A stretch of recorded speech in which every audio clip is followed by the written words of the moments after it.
ang Pilipinas ngayon. Narito na ang pinakamainit na mga balita na nakalap sa bawat sulok ng bansa. Ihahatid sa bawat Pilipino saan man kayo sa mundo. Ang Pilipinas ngayon. Pakinggan ang bawat kaganapan sa bawat lalawigan. Ito ang Pilipinas ngayon.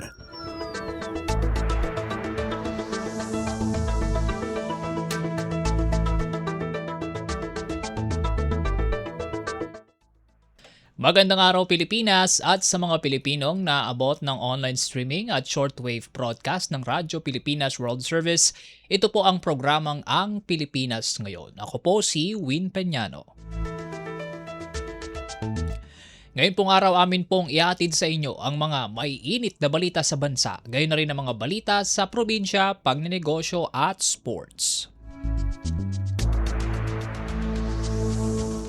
Sa pamamagitan ng pakikipagtulungan ng Presidential Broadcast Service, Bureau of Broadcast Services sa United States Agency for Global Media o USAGM, napakikinggan po ang ating programa sa shortwave sa pamamagitan po ng ating mga shortwave frequency na 9.920 MHz, 12.120 MHz at 15.190 MHz. Bukod po riyan, kami inyo rin pong napakikinggan sa mga streaming platform na PBS Receiver App, official Facebook page ng Radyo Pilipinas World Service, maging sa aming official YouTube channel.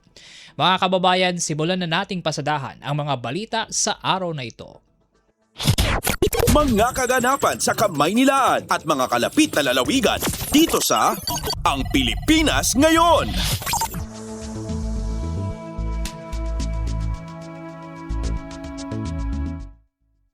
Una sa ating balitaan ngayong araw, Department of Social Welfare and Development o DSWD puspusan ng repacking operations bilang bahagi ng response efforts mula sa epekto ng habagat at bagyong Maymay. Para sa kabuang detalye, nagbabalita si Mary Ann Bastasa. Walang tigil ngayon ang repacking operations ng Family Food Packs ng Department of Social Welfare and Development sa mga disaster resource centers nito bilang bahagi pa rin ng response efforts sa epekto ng habagat at ng bagyong Maymay. Sa pangunguna ng mga tuuhan ng DSWD katuwang ang mga volunteers ay patuloy ang produksyon ng food packs para matiyak na sapat ang relief supplies na maaaring agad ipadala sa mga komunidad na maapektuhan ng kalamidad. Sa ngayon ay may nakaproposisyon ng higit 5 milyong family food packs na pinakamalaking national stockpile ng DSWD. Bukod dito, meron ding higit 300,000 ready-to-eat food boxes at 200,000 non-food items na nakaimbak sa mga warehouse ng ahensya sa iba't ibang bahagi ng bansa. Naka-alerto na rin ang disaster response teams ng DSWD para agad makapagbigay ng augmentation support sa mga field office at LGU kung kinakailangan. Patuloy namang pinapayuhan ng publiko na subaybayan ng mga weather advisory at sundin ang abiso ng kanilang mga lokal na pamahalaan. Mula sa DSWD para sa Bagong Pilipinas, Mary Ann Bastasa, Radyo Pilipinas, Radyo Publiko. Pasada ng mga balita mula sa Pilipinas para sa mga Pilipino saan man sa mundo. Ang Pilipinas ngayon.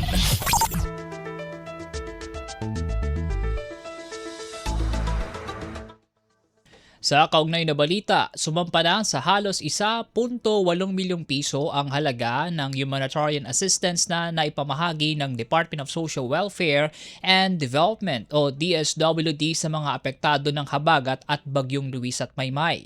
Sa datos ng DSWD, nasa humigit 2,200 pamilya ang nananatili sa mga evacuation center habang lampas sa 400 pamilya ang pansamantalang nanunuluyan muna sa kanilang mga kaanak o kaibigan. Kabilang sa mga apektadong residente ay mula sa Cordillera Administrative Region, Regions 1, 2, 3, 5 at 6. Mahigit 26,000 pamilya rin ang naapektuhan ng masamang panahon. Sa kasalukuyan, may mahigit 6 na bilyong piso pa na relief resources ang DSWD para tumugon sa mga naapektuhan ng habagat at mga bagyo. Kumpleto, detalyadong balitaan, di papahuli sa mahahalagang kaganapan. Kamustahin ang inang bayan, ang Pilipinas ngayon.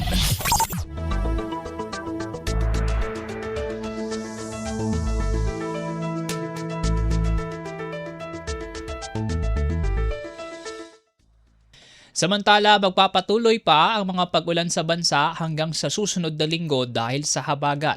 Ayon sa Pag-asa, kahit malusaw o humina ang bagyong Maymay na nasa bansa, ay magtutuloy-tuloy pa rin ang epekto ng habagat. Pinag-iingat naman ng Weather Bureau ang mga nasa matataas na lugar bunsod ng posibleng landslides na dulot ng bagyo. Samantala, binabantayan din ng Pag-asa ang bagyong Dolphin na nasa labas ng bansa na hindi nakikita maglalandfall subalit magpapalakas sa habagat. Pasada ng mga balita mula sa Pilipinas para sa mga Pilipino saan man sa mundo. Ang Pilipinas ngayon.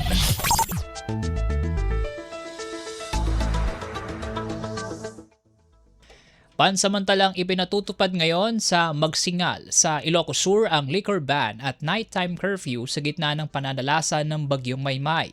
Ayon kay Magsingal Acting Mayor Alrico Favis, kailangang ipatupad ang liquor ban ngayong may bagyo dahil maaaring makaapekto ang alak sa pag-iisip at pagkilos ng isang tao, bagay na mas nagiging delikado kapag may sakuna o emergency. Samantala, epektibo rin ang curfew mula alas 7 ng gabi hanggang alas 4 ng madaling araw sa mga pampublikong lugar sa Magsingal.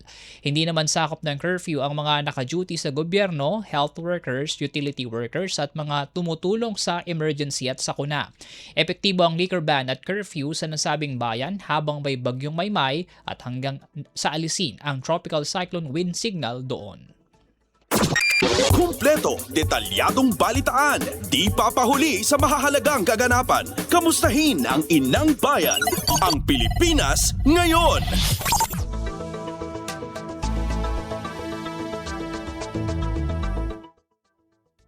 Nakahanda na ang mga evacuation center at relief items sa Cagayan Province para sa mga maapektuhan ng bagyong Maymay.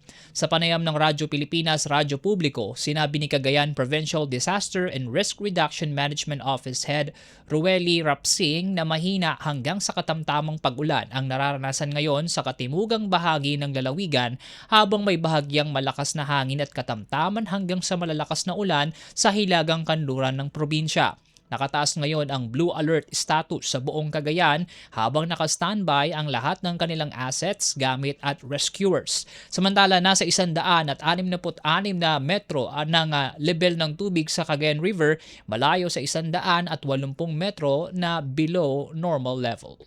Nakataas po ngayon sa Blue Alert ang status ng province. Bravo Emergency Response Protocol po ang sinusunod natin. So on call lahat ng assets natin, land and floating assets natin, including yung deployments ng mga personnel po natin, mga rescue equipments natin. Nakahanda yung mga evacuation centers natin, including the relief po.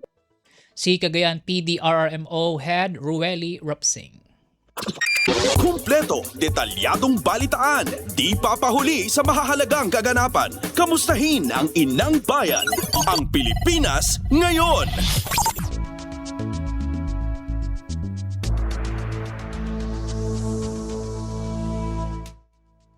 Bagyang tumaas ang level ng tubig sa Angat Dam dahil sa mga pag-ulan.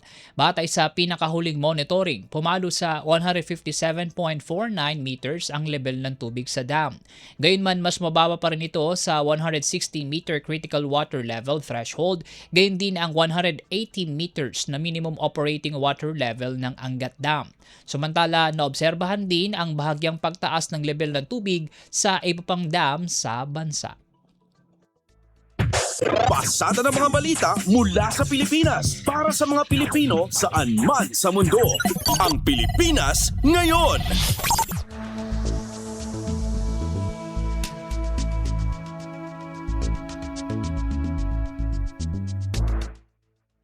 Pinatitiyak ni Department of Environment and Natural Resources Secretary Juan Miguel Cuna na naibibigay ang geohazard maps sa lahat ng local government units o LGUs.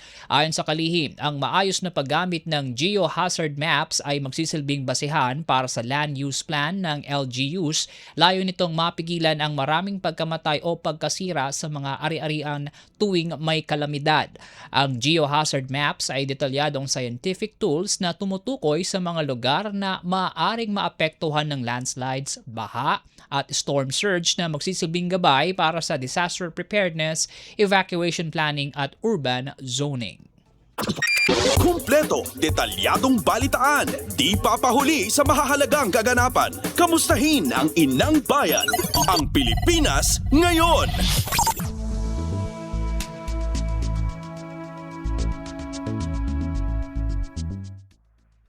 Naglaan ang Department of the Interior and Local Government o DILG ng 633 million pesos para sa pagtatayo, pag-upgrade at rehabilitasyon ng 24 na climate smart evacuation centers sa pinaka-disaster prone mga lugar sa bansa.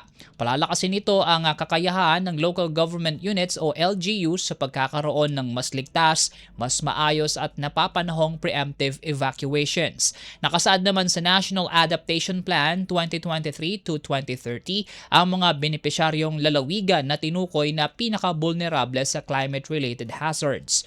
Para sa fiscal year 2025, sakop ng programa ang 9 na bayan kabilang ang Bugay, Cagayan, Macalelon, Quezon, Lagonoy, Camarines Sur, Borbon, Cebu, Balangiga, Eastern Samar, Leyte, Tabon-Tabon, Leyte, Gipos, Zamboanga del Sur at Tambulig, Zamboanga del Sur.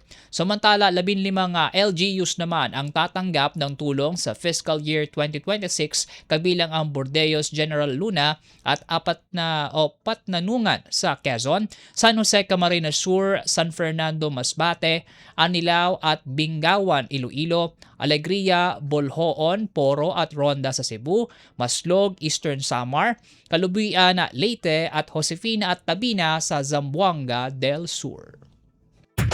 Pasada ng mga balita mula sa Pilipinas para sa mga Pilipino saan man sa mundo. Ang Pilipinas ngayon.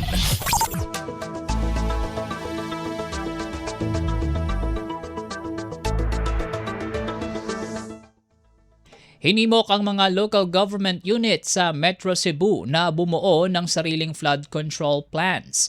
Ang Metro Cebu Flood Control and Drainage System Implementation Task Force ay makikipag-coordinate at magpapatupad ng flood control at drainage projects sa buong Metro Cebu.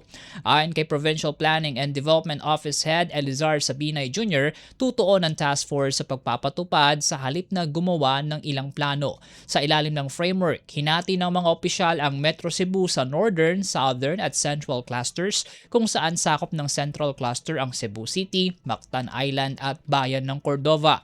Bawat local government units ay magtatatag ng sariling drainage at flood control task force na magre-report sa cluster bago iakyat ang mga proyekto sa provincial task force. Tutukuyin naman ng mga barangay, munisipalidad at syudad ang flood mitigation measures na kanilang ipatutupad gamit ang local resources. Samantala, inaasahang makukumpleto ang immediate intervention sa loob ng ilang linggo o buwan habang ang short-term projects ay 3 hanggang 6 na buwan. Kumpleto, detalyadong balitaan, di papahuli sa mahahalagang kaganapan. Kamustahin ang inang bayan, ang Pilipinas ngayon.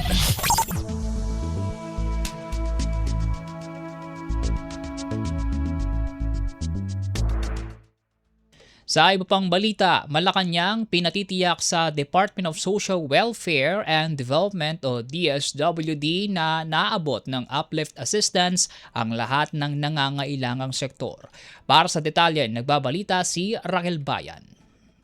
Pinasisiguro ng Malacanang sa Department of Social Welfare and Development na naaabot ng uplift assistance ang lahat ng nangangailangang sektor. Kabilang na dito ang mga magsasaka, mangingisda, mga manggagawa sa transportasyon at konstruksyon at iba pang empleyado na mababa ang kita. Pahayag ito ng Executive Secretary Ralph Recto sa gitna ng mga ginagawang hakbang ng gobyerno upang mapababa ang epekto ng Middle East crisis sa Pilipinas. Kung matatandaan, una nang ipinangako ng administrasyon na susuportahan ang mga pinaka-apektado ng pandaigdigang hamon sa ekonomiya, lalo na mga naapektuhan mula sa sektor ng transportasyon at agrikultura. Una na rito, inanunsyo ng Malacanang na simula August 15, nasa 12 peso per liter na ang fuel discount para sa mga tsuper ng jeep at UV Express. Mula sa Malacanang para sa Bagong Pilipinas, Raquel Bayan ng Radyo Pilipinas, Radyo Publiko. Kumpleto, detalyadong balitaan, di papahuli sa mahahalagang kaganapan. Kamustahin ang inang bayan, ang Pilipinas ngayon.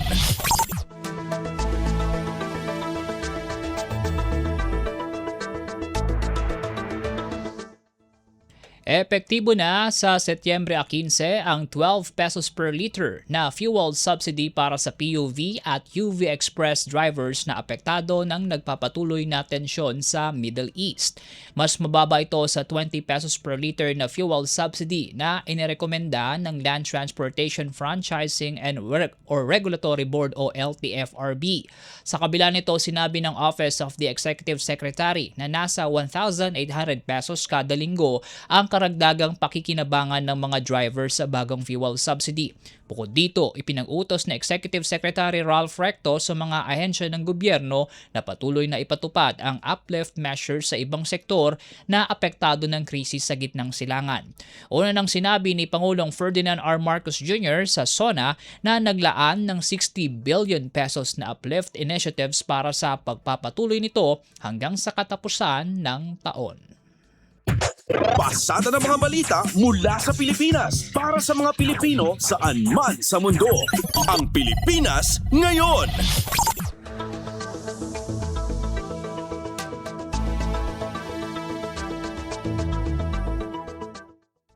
Sa iba pang balita, sinimulan na ang decampment operations o pagpapauwi sa evacuees makaraang ibaba sa Alert Level 2 ang Bulkang Mayon mula sa Alert Level 3. Ayon kay Albay Governor Noel Rosal, bukod sa transportasyon ay magbibigay rin ng ang provincial government ng isang sakong bigas sa bawat uuwing pamilya. Sinimulan ang decampment ng mga evacuee mula sa evacuation centers sa Malilipot, Tabaco City at Kamalig, gayon din sa Ligao City kung saan voluntaryong lumikas ang mga pamilya mula sa formal evacuation centers. Bagamat ibinaba na sa Alert Level 2 ang bulkan, mahigpit pa ring ipinagbabawal ang pagpapapasok sa 6-kilometer permanent danger zone dahil sa posibleng volcanic hazards. Kumpleto, detalyadong balitaan, di papahuli sa mahahalagang kaganapan. Kamustahin ang inang bayan, ang Pilipinas ngayon.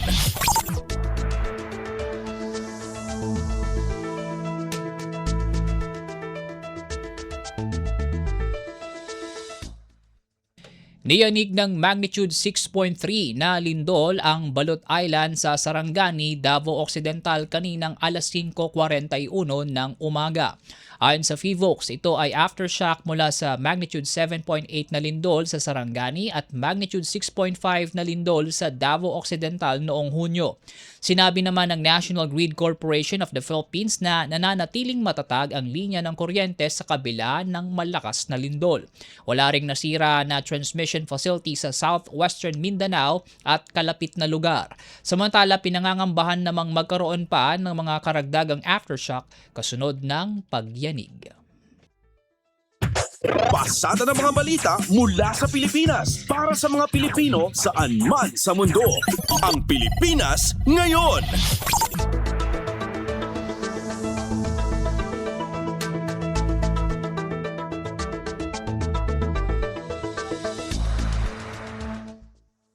Sa iba pang balita, ginagawa na ng Department of Energy o DOE ang draft ng Panay Energy Master Plan para palakasin ang long-term power security sa lugar. Inaasang magbibigay ang plano ng komprehensibong roadmap para sa power sector ng Panay, sakop ang generation, transmission, distribution, energy efficiency at electrification initiatives. Ayon kay DOE Electric Power Industry Management Bureau Supervising Science Research Specialist Camille Rojas, kailangang magkaroon ng pangmatagalang plano para sa supply at pagpapaunlad ng kuryente sa Panay dahil nasa pinakadulo ito ng transmission network sa Visayas. Anya, limitado rin ang mapagkukunan ng kuryente ng Panay at mas mahirap itong masuportahan kapag nagkulang o nagkaproblema sa supply dahil wala pang koneksyon sa pagitan ng Mindoro at Luzon. Layon ng master plan na tiyaking sapat ang produksyon ng kuryente sa Panay at mapahusay ang kakayahang maglipat ng kuryente sa pagitan ng mga isla. Wala namang itinakdang target date para sa pagkumpleto o rollout ng nasabing plano. Kumpleto, detalyadong balitaan, di papahuli sa mahahalagang kaganapan. Kamustahin ang inang bayan, ang Pilipinas ngayon.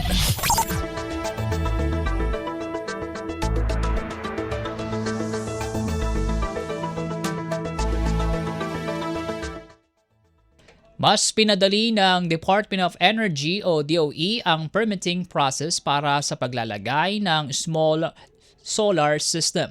Sang-ayon sa bagong circular, ipinag-utos ng DOE sa lahat ng distribution utilities na alisin ang administrative barriers sa paglalagay ng small-scale solar generation systems. Kabilang dito ang pre-installation clearances, technical permits o inspection fees. Sakop ng bagong rules ang lahat ng self-generating facilities o SGFS, microsolar systems o MSS at zero export energy systems o ZES, gayon din ang ginagamit ng households at medical facilities. Para sa mga kwalipikadong user na nais itap ang SGFS o ZES, hindi na nila kailangang kumuha ng Certificate of Compliance mula sa Energy Regulatory Commission. Gayunman may kapangyarihan pa rin ang regulator na magtakda at magpatupad ng technical at commercial guidelines. Hindi naman kailangan ng building permit o Certificate of Compliance ng MSS users. Pasada ng mga balita mula sa Pilipinas para sa mga Pilipino saan man sa mundo. Ang Pilipinas ngayon.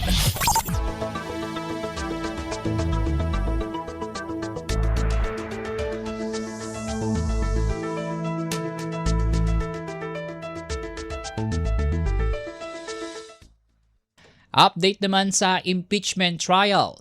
Desisyon ng Supreme Court nag-alis ng balakid sa impeachment trial sa Senado ayon kay House Prosecutor Joel Chua. Mula Kamara, nagbabalita si Melanie Valdos Reyes. Binigyan din ni House Prosecutor Joel Chua na ang pagbasura ng Korte Suprema sa mga petisyon laban sa impeachment ay nag-alis ng alinlangan at nagpatibay sa Senate Impeachment Court na ang tamang venue para litisin si VP Sara Duterte. Ito ang inihayag ni Chua matapos ang Day 13 ng paglilitis ng matanggap ng House Prosecution ang opisyal na pahayag mula sa mataas na hukuman. Ayon sa SC, moot and academic na ang mga petisyon dahil natapos na ang proseso sa House of Representatives at naipasa na ang Articles of Impeachment sa Senado. Kabilang sa mga kwenisyon ng kampo ni VP Sara ang otoridad at proseso ng House Committee on Justice na tinawag na nilang unconstitutional na mini-trial at fishing expedition. Para kay Chua, ang naging pasya ng SC ay malaking ganhawa upang magpatuloy ang paglilitis ng walang banta ng pagpapatigil. Narito ang pahayag ni House Prosecutor Joel Chua. Binasura na po ito ng Korte Suprema at sinasabi ng Korte Suprema na moot and academic na. Dahil yung kaso ay nandirito na sa Senado. Tapos na yung proseso kung saan yung House ay ito ay didinggin. So ngayon, ang usapin ay nandirito na sa Senado. Kaya wala nang issue sa jurisdiction. Para sa Bagong Pilipinas, Melanie Valdos Reyes, Radyo Pilipinas, Radyo Publiko. Kumpleto, detalyadong balitaan, di papahuli sa mahahalagang kaganapan. Kamustahin ang inang bayan, ang Pilipinas ngayon.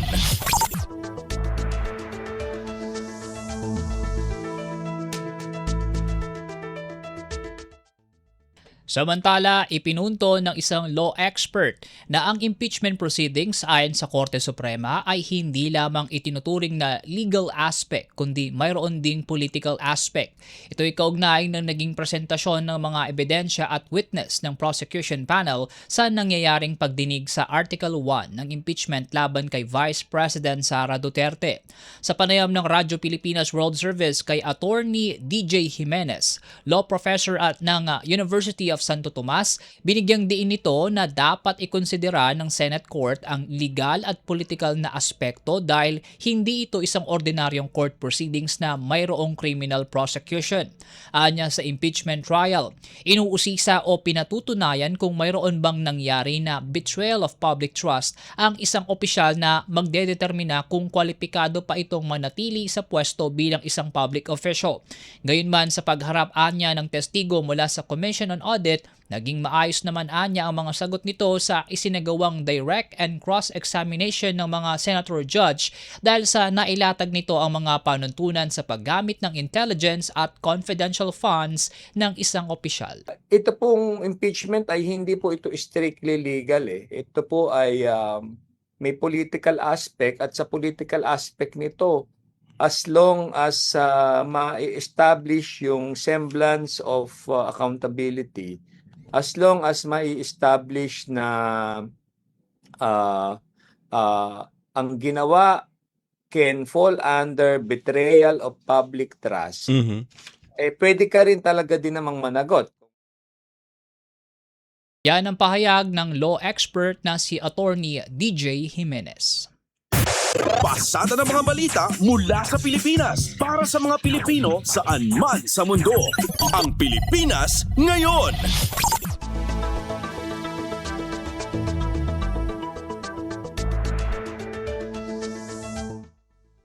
Sa iba pang balita, nagkakaisang hiniling ng minority at majority senators ang agarang pagpapawalang bisa sa Temporary Restraining Order o TRO laban sa 85 peso wage increase sa Metro Manila.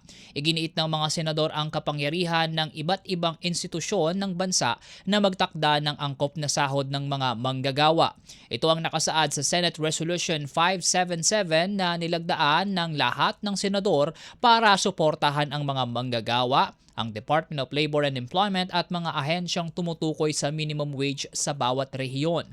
Ayon kay Senate Majority Leader Juan Miguel Zubiri, dapat hayaang manaig ang labor code at payagang maibigay ang 85 pesos na dagdag sweldo na matagal nang hinihintay ng mga manggagawa. Kumpleto, detalyadong balitaan, di papahuli sa mahahalagang kaganapan. Kamustahin ang inang bayan, ang Pilipinas ngayon.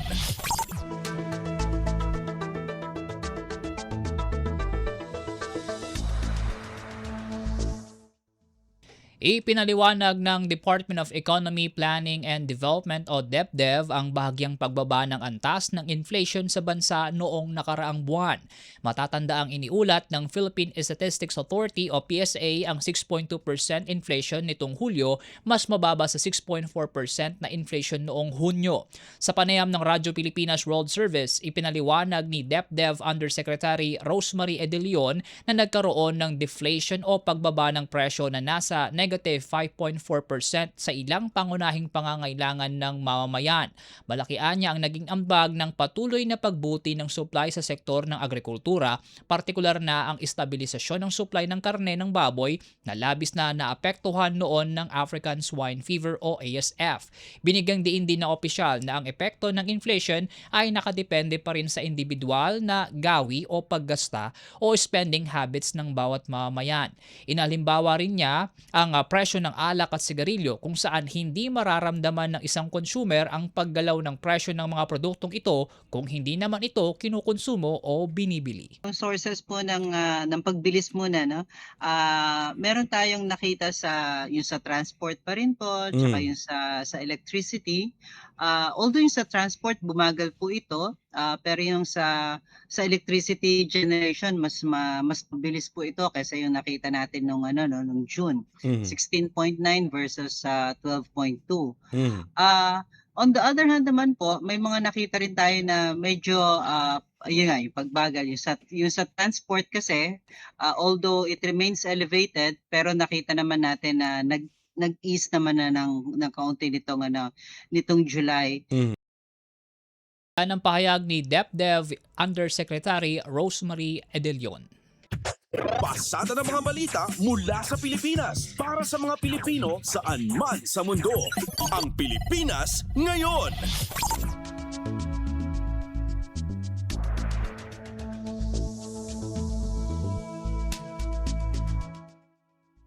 Inanunsyo ng Philippine Statistics Authority o PSA na bahagyang bumaba ang employment rate sa bansa noong buwan ng Hunyo 2026. Ayon sa PSA, pumalo lamang ang employment rate sa 95.1% mula sa 95.2% noong Mayo ngayong taon. Samantala, tumaas naman ang unemployment rate sa 4.9% noong Hunyo. Mas mababa ito ng bahagya kumpara sa 4.8% na naitala noong Mayo ng 2026. Kumpleto, detalyadong balitaan, di papahuli sa mahahalagang kaganapan. Kamustahin ang inang bayan, ang Pilipinas ngayon.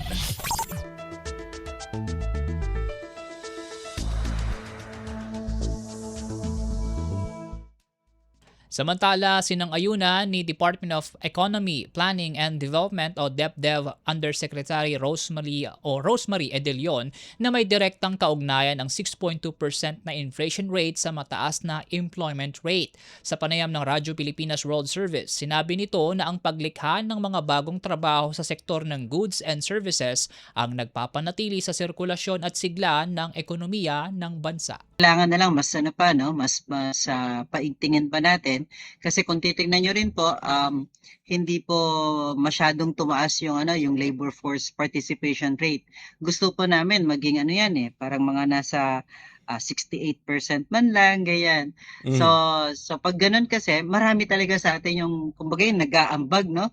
Nag-aambag sa goods and services na pwede nating mapakinabangan, pwede nating bilhin.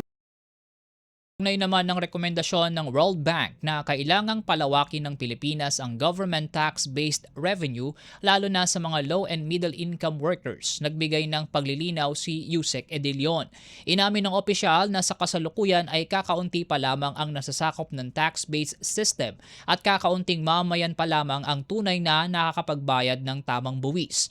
Gayunpaman, binigyang diin niya na ang tamang direksyon upang mapalawak ang tax base ay ang pagpaparami ng mga trabaho sa formal sector. Tax tayo, may consumption tax, tapos meron din tayong konti lang po yung wealth tax natin, no? Yung passive income tax pag minsan tinatawag. So, dun sa consumption tax natin, dahil nga po sa malaki yung ating untaxed in terms of the income tax, no? Sa first income tax kasi natin, marami sa atin ng kumbaga excluded, no, from the income tax. Ito po yung mga nasa informal sector.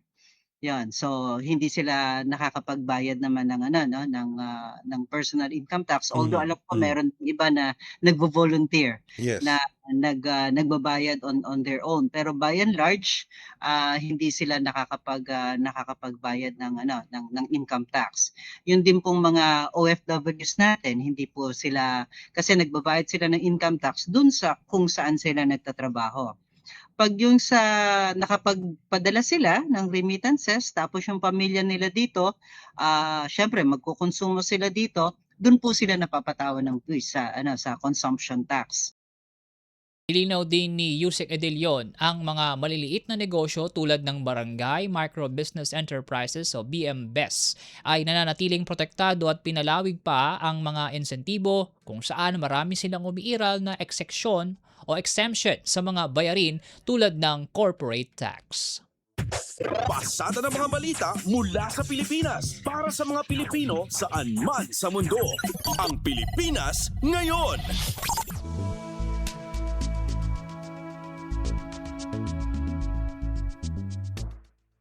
Sa iba pang balita, nanawagan ng Department of Education o DepEd sa mas malakas na gun safety measures kasunod ng panibagong shooting incident na kinasasangkutan ng menor de edad. Lubhang nasugatan ng isang 9 na taong gulang na bata matapos aksidenteng makalabit ang .38 caliber pistol habang nakikipaglaro sa isang 13 anyos nitong kaibigan sa loob ng isang bahay sa General Santos City. Ayon kay Education Secretary Sani Angara, hindi lamang legal na obligasyon ang ligtas na pagtatago ng baril, kundi isang moral na responsibilidad para mapigilan ang naturang trahedya. Hinimok din ito ang Philippine National Police at iba pang law enforcement agencies na palakasin ang gun safety laws sa pamamagitan ng mahigpit na background checks sa gun owner, regular na pag-iinspeksyon sa pinagtataguan ng lisensyadong baril at pagpapalakas sa crackdown sa illegal firearms. Pinayuhan din ni Angara ang mga magulang at guardian na turuan ang mga bata tungkol sa gun safety na hindi dapat nilang hawakan ng baril at agad isumbong kung may makitang ganito. Kumpleto, detalyadong balitaan, di papahuli sa mahahalagang kaganapan. Kamustahin ang inang bayan, ang Pilipinas ngayon.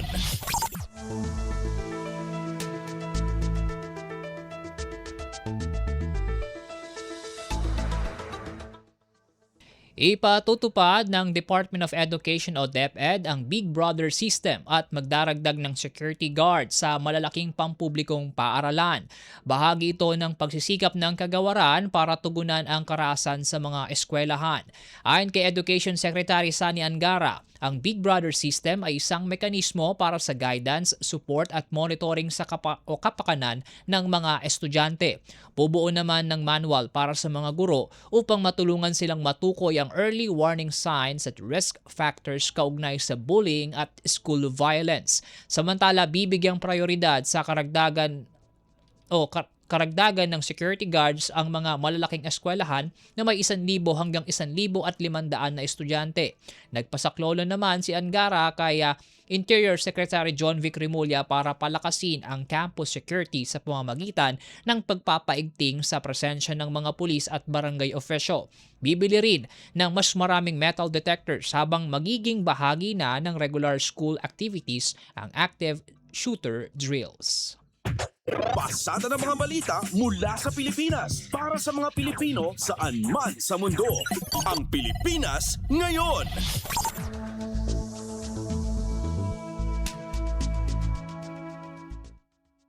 Sumaklolo na ang Metropolitan Manila Development Authority o MMDA sa National Bureau of Investigation para tugisin ang mga nasa likod ng tax scam kaugnay sa No Contact Apprehension Policy o NCAP.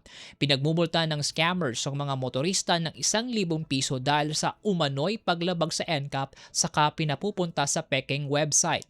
Ayon kay MMDA Chair Don Artes, nasa 180 reklamo ang natanggap nila ukol dito at posibleng nakalikom ang mga scammer ng milyong-milyong piso sa panloloko.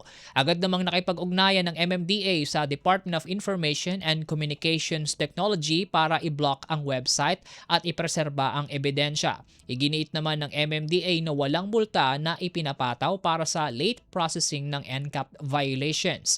Pinag-iingat din ang mga motorista sa pag-click ng anumang link, gayong hindi nagpapadala ng link ang MMDA sa NCAP text notifications. Kumpleto, detalyadong balitaan, di papahuli sa mahahalagang kaganapan. Kamustahin ang inang bayan, ang Pilipinas ngayon.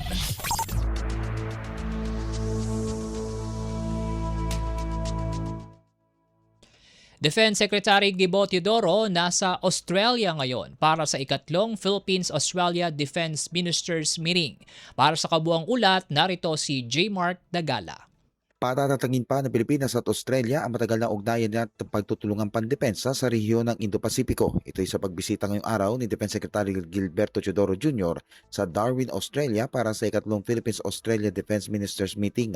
Doon makikipagpulong si Teodoro kay Australian Deputy Prime Minister at Minister for Defense Richard Marles bilang bahagi na rin ng ika-8 dekada ng diplomatikong ugnayan ng Pilipinas at Australia. Inaasahan tatalakayin dito ang pagpapaibayos ng joint bilateral at multilateral military exercise, gayon din ang pagpapaigting sa maritime cooperation activities, infrastructure development at matatag na people-to-people ties. Isasagawa ang pagpupulong kasabay ng nagpapatuloy na exercise Pitch Black 2026 kung saan kapwa sasaksiyan ng dalawang opisyal na pagsasanay sa pagitan ng Royal Australian Air Force na siyang host at ang Philippine Air Force. Ito ang ikalawang pagkakataon na lumahok ang Air Force sa naturang pagsasanay na kinabibilangan ng 160 tauhan at 4 na FA-50 fighter aircraft ng bansa. Para sa Bagong Pilipinas, si Mark Tagala, Radyo Pilipinas, Radyo Publiko.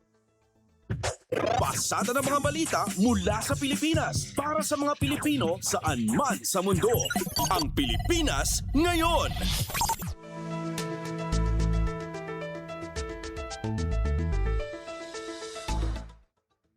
At yan po mga pangunahing balita sa ating bansa. Samantala sa pagbabalik po ng Ang Pilipinas Ngayon, papasadahan naman natin ang mga ulat sa probinsya sa pamamagitan ng ating mga kapatid na himpilan mula Luzon hanggang Mindanao. Sa loob ng maraming taon, libu-libong pamilyang Pilipino ang walang maayos na tirahan. Hirap makakuha ng pabahay. Kung meron man, hindi angkop sa disenteng pamumuhay. Iisa ang pangarap ng bawat pamilya, ang magkaroon ng sariling tahanan. Ang mga pangarap nyo, ang pangarap din ng Pangulo. Kaya agad inilunsad ni Pangulong Ferdinand Marcos Jr. ang pambansang pabahay para sa Pilipino Program o 4PH. Hindi lang para magtayo ng mga bahay, kundi para ibalik ang pag-asa at dignidad ng bawat pamilyang Pilipino. Noong nakaraang linggo, binalikan ng Pangulo ang ilan sa mga housing projects sa Pampanga para tiyakin na ang bawat pamilya may tunay na pagkakataong magkaroon ng sariling tirahan at ang bawat tahanan ligtas at dekalidad. Nakakatuwa makita mo na mas maginhawa at mas maganda ang buhay ng ating mga kababayan. Dagdag pa ni Secretary Jose Ramon Aliling ng Department of Human Settlements and Urban Development. Ngayon, lahat po ng modalities. Nandiyan po yung horizontal, house and lot. Ang dignidad ng pamilya ay, lalo na ang Pilipinong pamilya, ay pag nagkaroon siya ng sarili niyang bahay. Kwento ng mga residente, dahil sa mababang interes sa pabahay, naging mas abot kaya ito para sa kanila. Ibinaba kasi ng gobyerno sa 1 to 3% ang subsidized interest rate. Para sa mga kwalipikadong benepisyaryo ng socialized housing project, aninsunod pa rin sa utos ng Pangulo. Yung mga kulang na bahay ay kagawa natin ng paraan upang lahat ng nangangailangan ng pabahay ay gagawin natin. Sa buong bansa, tuloy-tuloy ang trabaho. Isa-isang inaayos sa mga bagay na magpapagaan sa buhay ng mga Pilipino. Kasama na rito ang disente at sariling tirahan na hindi lang pangarap, kundi tahanang nabubuksan para sa bawat Pilipino. This is a public service announcement. Maging handa sa oras ng sakuna. Para sa iyo at sa iyong pamilya, laging siguruhin. Go Bag ay nakahanda at naglalaman ng mga sumusunod. Ilang pirasong damit, ready-to-eat na pagkain at inuming aabot ng 3 araw. Personal na gamit para sa inyong hygiene. First aid kit kabilang ang alcohol, bandages, gamot sa lagnat, ubo at sipon, pati na rin ang inyong vitamins at maintenance medicines. Maglagay ng pito, flashlight, lighter o posporo. Huwag kalimutan ang mga charger o power bank. At higit sa lahat, isama ang mga importanteng gamit gaya ng inyong mga legal na dokumento, IDs, ATM o passbook, insurance at iba pa. This is a public service announcement. Public service announcement from PBS, Presidential Broadcast Service and Radyo Pilipinas. Balita mula sa lalawigan sa bawat rehiyon ng ating bayan. Dito sa Ang Pilipinas Ngayon.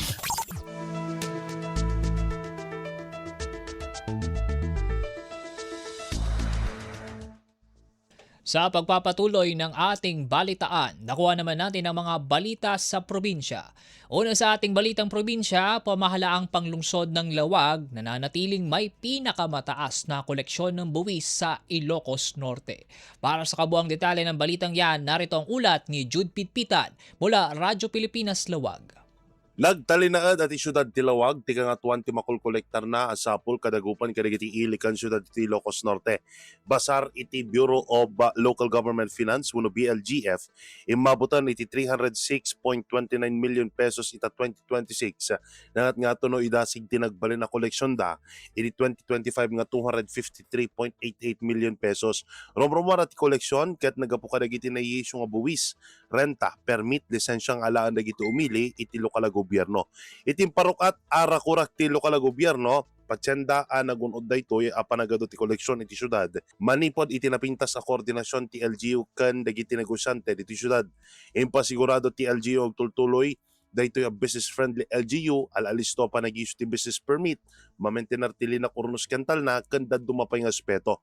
Gapoy iti napintas sa koleksyon aduma ti serbisyo maipay kadagiti lawagenyos manipod iti social services, infrastructure ken trabaho tapno maitag-ay ti panagbiag dagiti umili. Manipod iti syudad ti Lawag, Jude Pitpitan para iti Radyo Pilipinas World Service. Balita mula sa lalawigan sa bawat rehiyon ng ating bayan. Dito sa Ang Pilipinas Ngayon.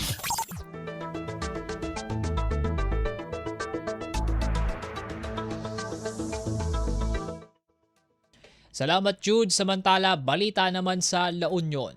Mas epektibong pagtuturo inaasahan sa bayan ng San Fernando sa La Union matapos maipamahagi ang higit 800 wireless voice amplifiers sa mga guro. Ang balitang yan ihatid sa atin ni Glenda Sarak ng Radyo Pilipinas sa Go. Manam na mga agbalin ang mas epektibo ti panagisuro karigiti askwelaan iti syudad ti San Fernando, La Union.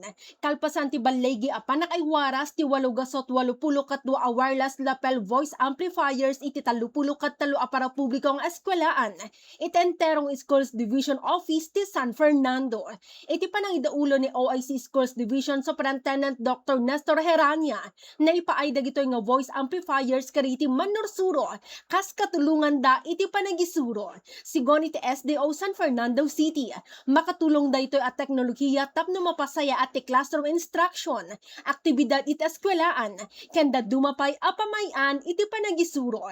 Manam na maababan iti ito'y kat agbalin ang nalawlawag ti komunikasyon iti tunggal silid pagadalan. May tunos da ito iti tarigagay ni Presidente Ferdinand R. Marcos Jr. ang mapapintas ti kalidad ti edukasyon para iti naranranyag ang masakbayan ti pagilian. Manipod ago o La Union, Glenda Bakungan Sarak para iti Radyo Pilipinas World Service. Balita mula sa lalawigan sa bawat rehiyon ng ating bayan. Dito sa Ang Pilipinas Ngayon.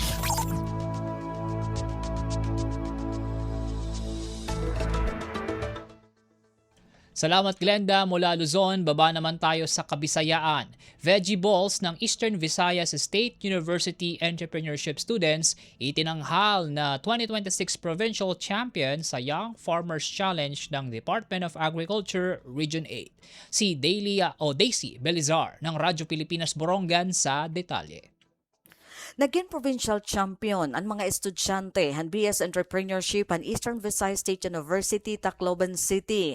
Hagin dumara nga Young Farmers Challenge 2026 startup category han Department of Agriculture Regional Field Office 8. Nagdaog ani ra ginhimo nga veggie balls, usa nga makabago nga ready to cook nga pagkaon nga hinimo tikang hautanon. Panuyo hanyang Farmers Challenge ang madton pagduso ang mga batanon nga maging agri-entrepreneurs. Agud mapauswag ang sektoran agrikultura ngan masiguro ang mahimsog na nasod.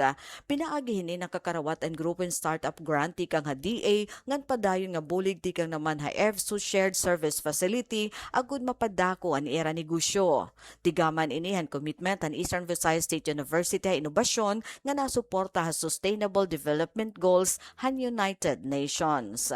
Para habagong Pilipinas, Daisy Lalosa Bilizar, Radyo Pilipinas, Radyo Publiko, Borongan.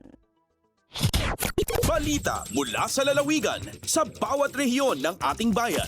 Dito sa Ang Pilipinas Ngayon.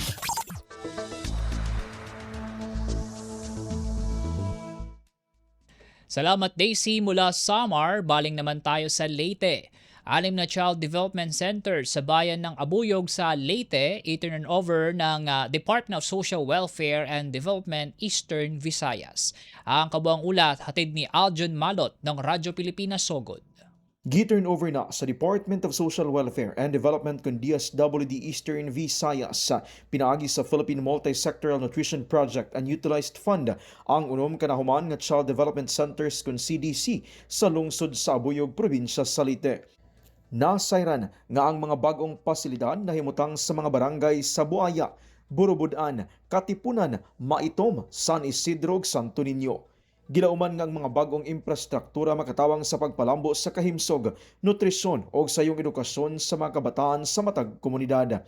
Sa mong turnover ceremony, gipasalamatan ni Assistant Regional Director for Operations Artemio Bautista ang panaghiusa sa DSWD, lokal nga panggamhanan o mga voluntaryo sa komunidad nga nahimong iyawe sa malampusong pagpatuman sa mga proyekto. Matod niini nga labaw pa sa mga infrastruktura ang labing bilihon nga puhunan mao ang kahibawo pag tinabangay ug ang kaugmaon sa mga kabataan nga makabinipisyo sa pasilidad. Gikan sa Sugod, Southern Leyte, Aljon Malot para sa Radyo Pilipinas World Service. Balita mula sa lalawigan sa bawat rehiyon ng ating bayan. Dito sa Ang Pilipinas Ngayon.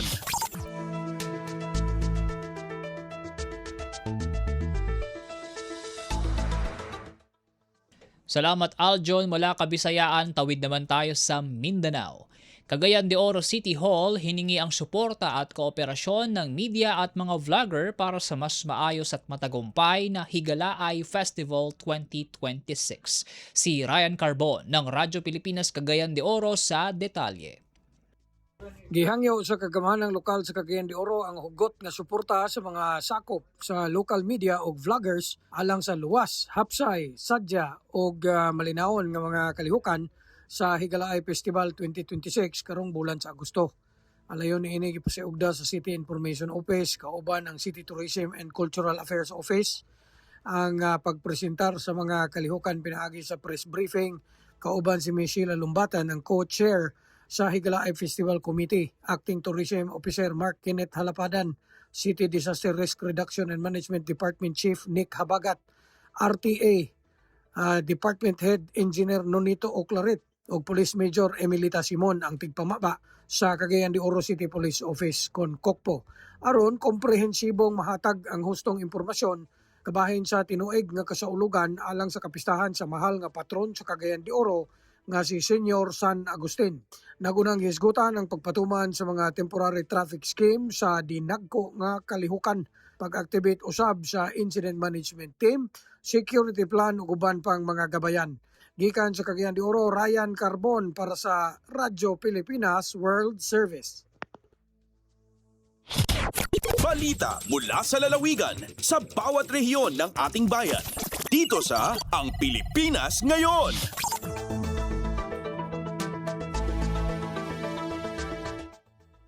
Salamat Ryan mula Cagayan de Oro. Kawig naman tayo sa Caraga.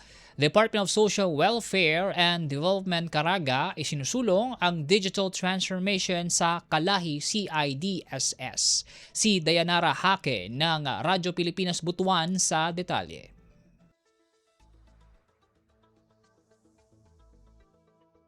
Gipadayon sa Department of Social Welfare and Development kun DSWD Field Office Caraga ang digital transformation sa Kalahi SEEDS pinaagi sa ikatulong hugna sa KCIS rollout training nga gipahigayon sa lungsod sa Pilar, Surigao del Norte ni atong Agosto 3 hangtod 5 ning kasamtangang tuig. Gitambungan kini sa mga area coordinating team staff ug mga kaabag gikan sa Del Carmen, General Luna, San Isidro, Santa Monica ug Pilar. Atul sa pagbansay, gitudluan ang mga partisipante sa paggamit sa Kalahi SEEDS Information System kon KCIS, usa ka centralized database nga gigamit sa pagdumala ug pagmonitor sa panahon ng Pagkilos Philippine Community Resilience Project. Tumong niini nga mapaspasan ug mapaayo ang pag-record sa project milestones, feedback ug kalidad sa implementasyon. Sumala sa DSWD Caraga, ang maong inisyatiba nagpalig-on sa transparency, accountability ug husto nga dokumentasyon sa mga community-driven development projects. Gikatakda usab ang dugang nga rollout training alang sa ubang mga lungsod sa rehiyon sa umaabot nga semana. Para sa Bagong Pilipinas, Dayanara Hake, Radyo Pilipinas, Radyo Publiko, Butuan. Balita mula sa lalawigan sa bawat rehiyon ng ating bayan. Dito sa Ang Pilipinas Ngayon.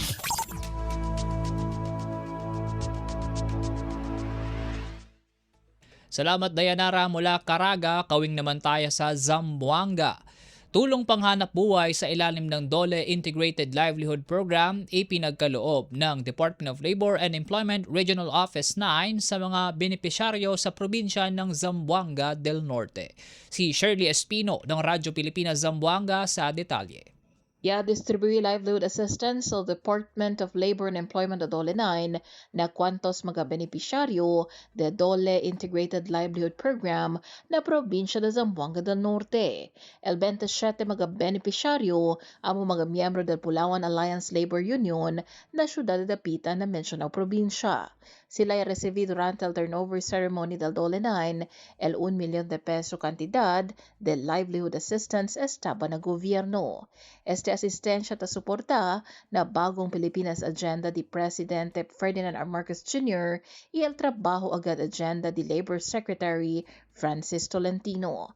Antes el Dalida del Livelihood Package, ya conduce también el DOLE junto con el mga participante el Capability Building Sessions acerca el PhilHealth Yakap, Basic First Aid, financial literacy y occupational safety and health para hacer más mafuerza el de la capacidad para manejar un negosyo.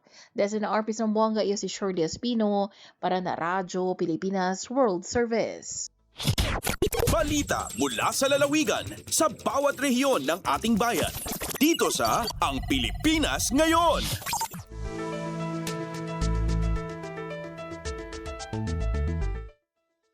Salamat Shirley mula Zamboanga. Kawing naman tayo sa Lanao. National winner ng 4P Search for Exemplary Child nagtapos na summa cum laude sa Mindanao State University Iligan Institute of Technology. Si Sharif Timhar ng Radyo Pilipinas Iligan sa detalye. May graduar isip summa cum laude sa Mindanao State University Iligan Institute of Technology kon MSU IIT si J. Mark Gakang, ang 2018 national winner sa Search for Exemplary Pantawid Pamilyang Pilipino Program kon 4P's Child gikan sa Kapatagan, Lanao del Norte. Sumala ni Gakang, may pasalamaton siya sa suporta sa iyang pamilya ug sa mga programa sa gobyerno alang sa edukasyon. Nga matud pa niya, dako kaayong tabang aron makahuman siya sa iyang pagtuon. Ang iyang mga ginikanan kanhing benepisyaryo sa 4Ps samtang usa siya ka-scholar sa Unifast Tertiary Education Subsidy nga nakahatag kaniya og higayon nga makaeskwela sa kolehiyo nga walay bayad sa matrikula. Isip unang nakahuman og kolehiyo sa ilang pamilya, iyang gipahinungod ang iyang diploma sa iyang mga ginikanan nga nahimong inspirasyon ug lig-ong suporta taliwala sa kalisod nga ilang naagian. Giauhag sa Gakang ang gobyerno nga ipadayon og palapdan ang pagpamuhunan sa dekalidad nga edukasyon ug mga scholarship aron mas daghang kabatan-unan gikan sa kabus nga mga pamilya ang makabaton og kahigayunan nga makaeskwela ug makabot ang ilang mga pangandoy. Samtang gipambitsab niya nga mag-enroll siya sa law school sa MSU IIT karong Agosto aron makabot ang iyang pangandoy nga mahimong abogado ug makaalagad sa iyang katilingban. Gikan sa Radyo Pilipinas Iligan, kini Sharif Timhar, alang sa Radyo Pilipinas World Service. Balita mula sa lalawigan sa bawat rehiyon ng ating bayan. Dito sa Ang Pilipinas Ngayon. At yan po mga pangunahing balita sa ating mga kapatid na himpilan sa iba't ibang dako ng bansa. Samantala mula balitang probinsya, tunguhin naman natin ang mga may init na balita sa larangan ng pagninegosyo at kalakalan na ihahatid sa atin ni Steve Vicente sa pagbabalik po ng Ang Pilipinas Ngayon, makalipas lamang po ang ilang paalala. Mabilis ang trivia, dagdag talino. Heto na ang Dagling Kaalaman. Alam nyo ba, kahit napakalakas ng isang bagyo, may partitong tahimik at kalmado. Ito ang tinatawag na mata ng bagyo.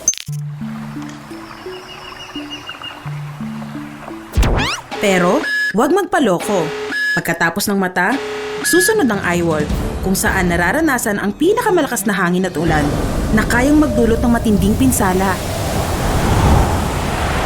Kaya tandaan, kapag biglang tumahimik sa gitna ng bagyo, hindi pa tapos ang panganib. Kaunting kaalaman na malaking dagdag talino. Abangan muli ang susunod na Dagling Kaalaman. Plano mo rin bang magkaroon ng sariling bahay soon? Uy, yan ang life goals. At sa pagpili ng lokasyon ng iyong dream house, siguraduhin nyo naman na safe ka from landslide. So here are some tips. Kung maiiwasan, huwag magtayo ng bahay sa matatarik na lugar. Iwasan din ang mga lugar na may malalambot na lupa at basag-basag na bato. Lalo na kung may history ng pagguho tulad ng mud flow at rockfall. Huwag ring magtayo ng bahay sa paanan ng bundok o burol dahil posible itong bagsakan ng landslide materials. Delikado. Dahil major milestone sa buhay ang pagkakaroon ng sariling bahay, siguraduhin nating safe naman ito sa landslide, hindi ba? #Panatag ang may alam. Maging panatag, Pilipinas. Lagay ng ekonomiya, kalakalan, negosyo at iba pa. Atin ang alamin dito sa Ang Pilipinas Ngayon.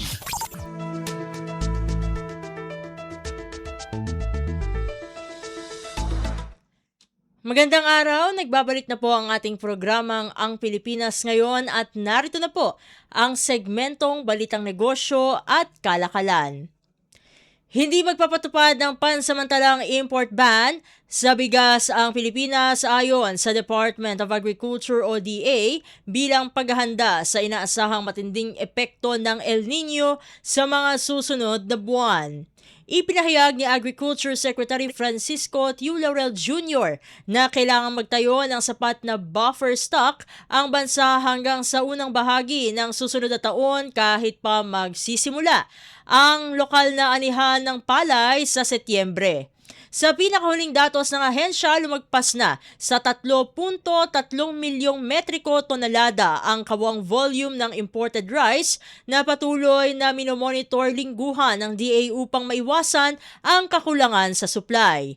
Tiniyak naman ng kalihim na hindi inaasahang babagsak sa hindi makatwirang antas ang farm gate price ng palay at target na mapanatili ito sa mas maayos na presyo para sa mga magsasaka. Bilang suporta, pinalalakas ng National Food Authority o NFA ang pagbili ng lokal na ani na may target na 500,000 metric tons ng palay ngayong wet season. Dagdag pa rito, itinaas ng DA sa 20 billion pesos ang pondo para sa palay procurement sa 2026, higit doble kumpara noong nakaraang taon upang higit na matulungan ang mga magsasaka. Lagay ng ekonomiya, kalakalan, negosyo at iba pa. Atin ang alamin dito sa Ang Pilipinas Ngayon. Samantala, hiniling ng Federation of Free Farmers at Magsasaka Party List sa Tariff Commission na magpatupad ng 30% na safeguard duty sa mga inaangkat na bigas o bukod pa sa kasalukuyang 15% na taripa. Ayon sa mga grupo, makatutulong ito upang mabawasan ang labis na supply ng imported na bigas na magpapababa sa presyo ng palay ng mga lokal na magsasaka. Inimungkahi rin nila ang isang Modified Minimum Access Volume System upang mas epektibong makontrol ng pamahalaan ang pagpasok ng imported na produkto alinsunod sa mga patakaran ng World Trade Organization. Paliwanag ni Magsasaka Party List Chairperson Argel Joseph Kabatbat, kung idaragdag ang iminungkahing safeguard duty, aabot sa halos kapantay ng lokal na presyo ang imported na bigas na makatutulong sa mga magsasaka. Gayunpaman, iginiit ng FFF na kailangan pa ring umangkat ng bigas dahil sa kakulangan sa lokal na produksyon, ngunit lumalabis na nila ang dami ng inaangkat. Mula lang ipatupad ang rice tarification law noong taong 2019, tumaas sa mahigit 3 milyong tonelada kada taon ang rice imports, 3 beses na mas mataas kumpara dati na nagdulot umano ng hanggang 50 billion pesos na pagkalugi sa kita ng mga magsasaka taon-taon. Lagay ng ekonomiya, kalakalan, negosyo at iba pa. Atin ang alamin dito sa Ang Pilipinas Ngayon. Sa iba pang mga ulat, iminungkahi ng Department of Finance o DOF ang isang malawakang tax reform package upang maipatupad ang mga pangakong tax relief ng administrasyon at mapunan ang posibleng kakulangan sa kita ng pamahalaan. Sa ilalim ng panukalang Progress Bill, inaasahang makakakalap ang gobyerno ng mahigit 518 billion pesos na dagdag na kita mula 2027 hanggang 2030 habang magbibigay naman ng mahigit 326 billion pesos na tax relief sa publiko. Kabilang sa mga panukala ang pagtataas ng income tax exemption, ceiling at pagbibigay luwag sa mga maliliit na negosyo mula sa minimum corporate income tax. Upang mabawi ang mawawalang kita, balak din taasan ng buwis sa matatamis na inumin, alak, vape at iba pang bisyo, pati na ang pagpapataw ng buwis sa single-use plastics at ilang frozen products. Isinusulong din ang pag-update ng motor vehicle user tax upang umayon sa inflation at masuportahan ang maintenance ng mga kalsada. Bukod dito, papatawan ng mas mataas na buwis ang mga luxury items tulad ng mga mamamahaling o tulad ng mamahaling sasakyan at private jets bilang bahagi ng panukalang wealth tax. Lagay ng ekonomiya, kalakalan, negosyo at iba pa. Atin ang alamin dito sa Ang Pilipinas Ngayon. Samantala, bahagyang lumakas ang aktibidad sa manufacturing sector ng bansa noong Hulyo na umabot sa pinakamataas na antas sa loob ng 5 buwan ayon sa ulat ng S&P Global. Tumaas ang Philippines Manufacturing Purchasing Managers Index o PMI sa 51.8 mula sa 50.9 noong Hunyo, indikasyon ng patuloy na paglawak ng sektor. Iniugnay ang pagangat sa mas matibay na demand, pagdami ng bagong orders at pagbilis ng produksyon na hindi na itala mula pa noong Pebrero. Dahil dito, nadagdagan din ang pagbili ng mga raw materials upang matugunan ang mas mataas na produksyon. Gayunpaman, kasabay ng paglago ay ang paglala ng pressure sa supply chain kabilang ang mas mabagal na delivery ng mga supply na iniugnay sa epekto ng kaguluhan sa gitnang silangan. Ayon sa S&P, ito na ang pinakamalalang pagkaantala sa supply deliveries mula pa noong Disyembre ng taong 2024. Lagay ng ekonomiya, kalakalan, negosyo at iba pa. Atin ang alamin dito sa Ang Pilipinas Ngayon.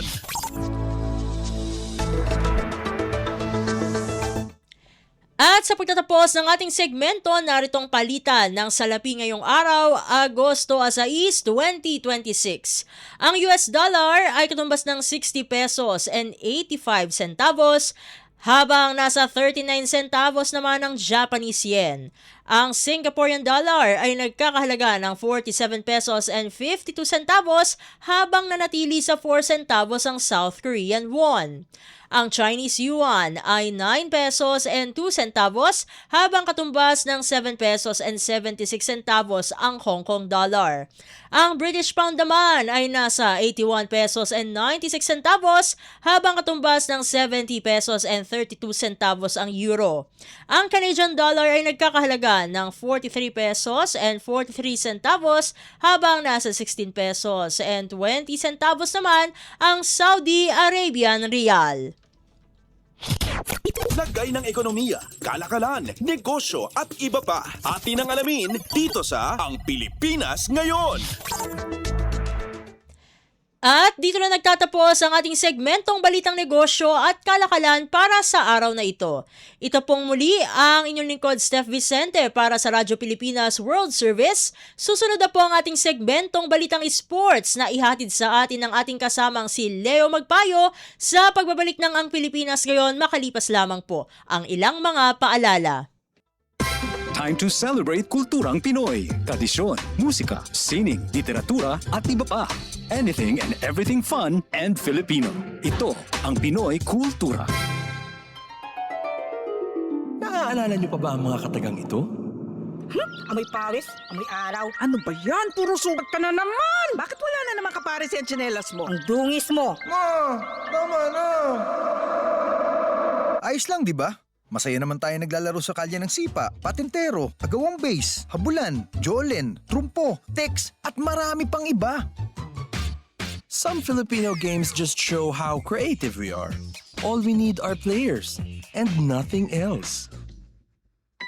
Ang saya balikan ng ating kabataan. Kain, Tulog. laro, laro, at laro. O ano, game na? Pagkabilang kong 3, nakatago na kayo. Yan ang Pinoy Kultura because our culture is cool.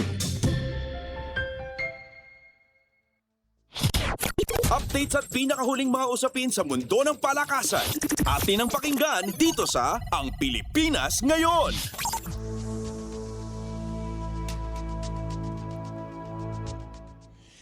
At nagbabalik po ang ating programang Ang Pilipinas Ngayon. Samantala, narito naman po ang sports balita. Patuloy ang pananalasa ni Alex Ayala sa international tennis scene matapos makapasok sa ikatlong round ng 2026 Canadian Open. Tinalo ng Filipina tennis star si Alicia Parks ng Estados Unidos sa score na 6-1, 4-6 at 6-2 sa Sobeys Stadium sa Toronto. Buong siglang sinuportahan ng mga Pinoy fans si Iyala na muling nagpakita ng tapang matapos mabitawan ang ikalawang set. Sa decider, tuluyan niyang nabasag ang depensa ni Parks at tinapos ang laban sa loob ng 1 oras at 51 minuto. Galing si Iyala sa kanyang makasayasayang panalo sa Mubadala DC Open kung saan nakuha niya ang kauna-unahang WTA Tour singles title ng isang Pilipino. Bilang 25th seed, nakatanggap siya ng bye papuntang second round ng Toronto Tournament. Matapos ang laban, nagpasalamat si Iyala sa mga kababayang dumayo para magbigay ng suporta. Susunod na makakarap ni Iyala si Katie McNally na nagsorpresa matapos talunin ang reigning Wimbledon champion na si Linda Noskova. Updates at pinakahuling mga usapin sa mundo ng palakasan. Atin ang pakinggan dito sa Ang Pilipinas Ngayon.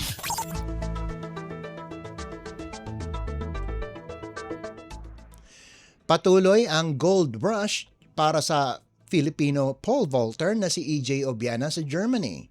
Nakuha muli ni Obiana ang gintong medalya matapos malampasan ang 5.83 meters sa Stabhochsprung meeting sa Jochgrim, Germany nitong Huwebes na umaga oras sa Pilipinas.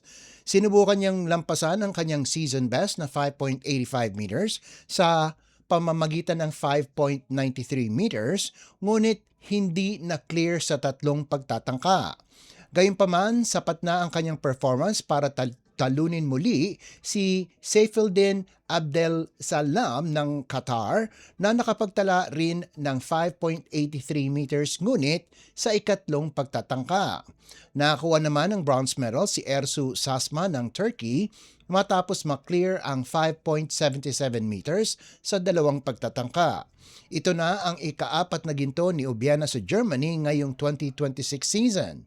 Nagsimula siya sa International Springer Meeting sa Cottbus, sinundan ng panalo sa ISTAF Indoor Berlin noong Marso at kamakailan lang ay nagwagi rin sa Halberstadter Hohenflug International Pole Vault Meeting sa Halberstadt. Updates at pinakahuling mga usapin sa mundo ng palakasan. Atin ang pakinggan dito sa Ang Pilipinas Ngayon.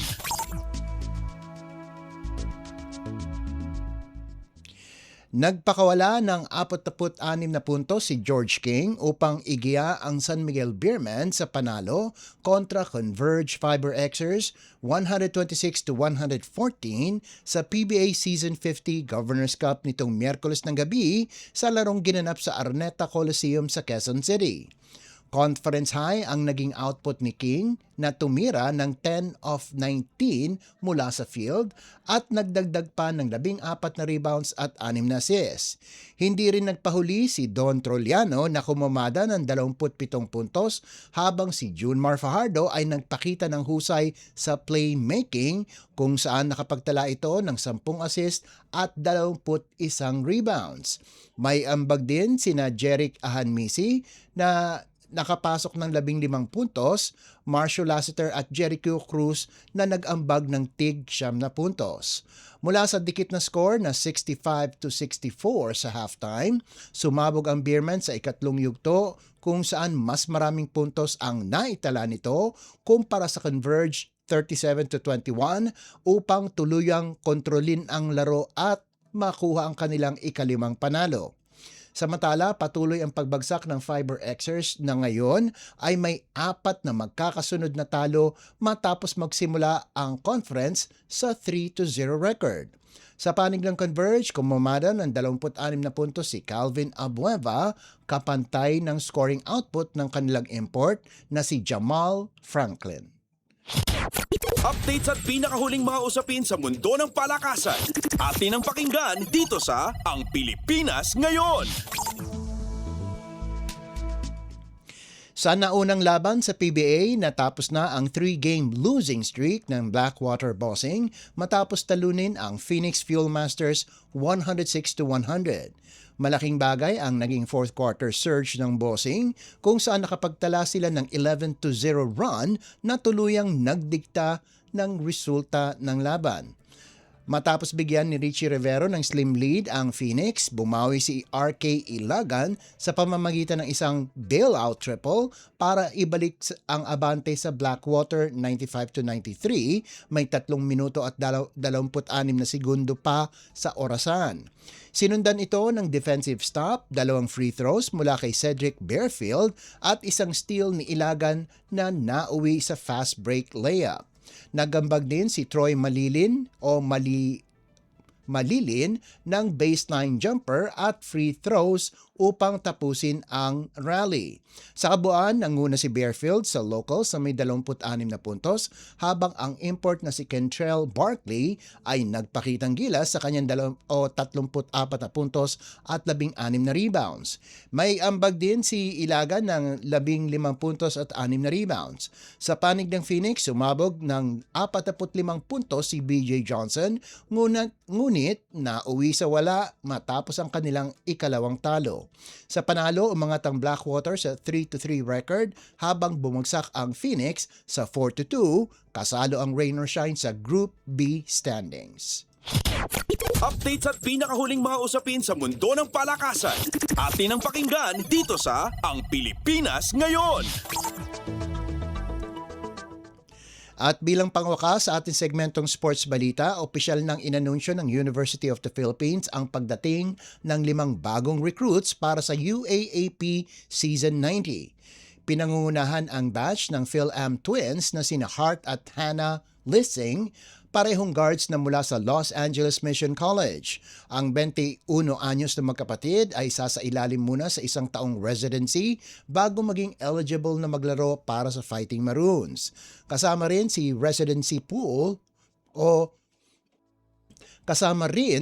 residency pool sina PhilAm Kristen Yumol at Phil Aussie Lesita Sheriffs. Dagdag pa rito, papasok din ang Nigerian na si Okesola Victoria Olaoluwa na bubuo ng tandem kasama ang kapwa Nigerian na si Blessing Chul Francis matapos payagan ng UAAP ang 2 foreign student athletes sa lineup. Updates at pinakahuling mga usapin sa mundo ng palakasan. Atin ang pakinggan dito sa Ang Pilipinas Ngayon. At yan ang pinakahuling balita sa larangan ng palakasan. Ito po si Leo Magpayo, samantala nagbabalik na po si Win Peñano. Updates at pinakahuling mga usapin sa mundo ng palakasan. Atin ang pakinggan dito sa Ang Pilipinas Ngayon.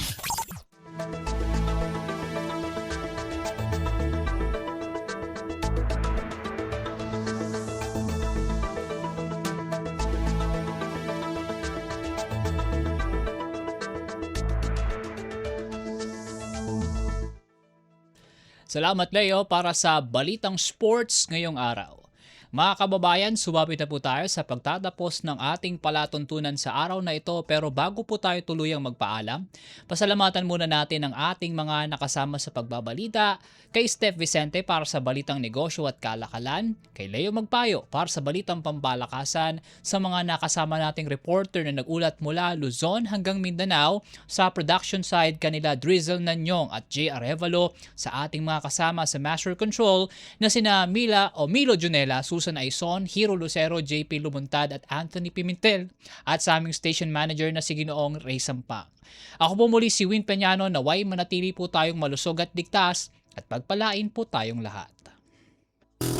At yan ang Pilipinas Ngayon. Muling samahan sa parehong oras at alamin ang pinakahuling mga kaganapan at balita saan man kayo naroon. Ang Pilipinas Ngayon.